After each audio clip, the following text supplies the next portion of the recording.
ধরুন আপনার বাসায় আজ মেহমান আসবে, নানা পদের মজার মজার খাবার রান্না হবে। সেদিন আপনার রান্নাঘরের অবস্থাটা একটু দেখবেন।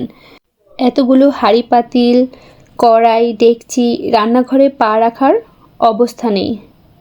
রান্নার সময় এখানে একটু তেল পড়েছে, বাড়াবাড়ির সময় ওখানে একটু ঝোল পড়েছে, হাঁড়ির তলাটাও কালো হয়ে গেছে, মশলার দাগ দেখা যায় কোথাও কোথাও, হয়তো হাতে একটু তেল ছিটকে এসে লেগেছে।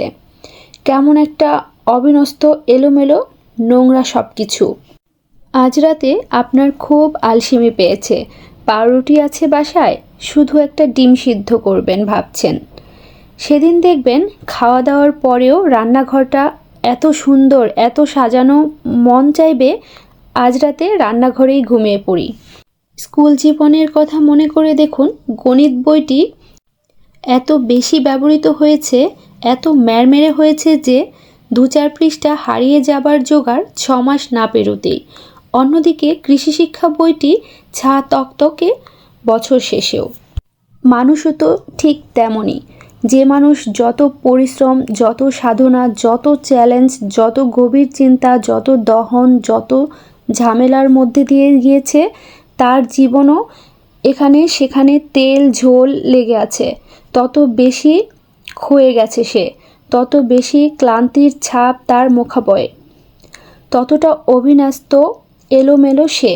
যার জীবন অতটা চরচরিত হয়নি, বিকশিত হয়নি, চ্যালেঞ্জের মুখোমুখি হয়নি, সেজন্য শুধু ডিম সিদ্ধ করা রান্নাঘর, সেজন্য স্কুল জীবনের সেই কৃষি শিক্ষা বই। আপনার জীবনের তেল ঝোলকে ঘৃণা করবেন না। ওই ছেঁড়া পৃষ্ঠা প্রমাণ করে আপনি একটা পূর্ণাঙ্গ জীবন বয়ে বেড়াচ্ছেন। জীবনের ওজন কম কি বলুন? আসসালামু আলাইকুম, কেমন আছেন সবাই? আশা করি সবাই খুব ভালো আছেন, আমরাও ভালো আছি আলহামদুলিল্লাহ।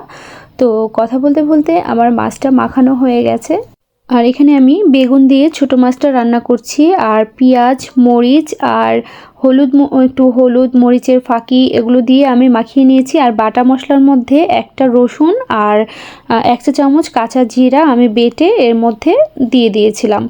মাছ রান্নার সময় আমি এরকম কাঁচা জিরাটা একটু বেটে তরকারির মধ্যে দিয়ে দিই, তাহলে দেখা যায় মাছটা খেতে খুবই ভালো লাগে। তো আমার মাছ রান্নাটা হয়ে গেছে।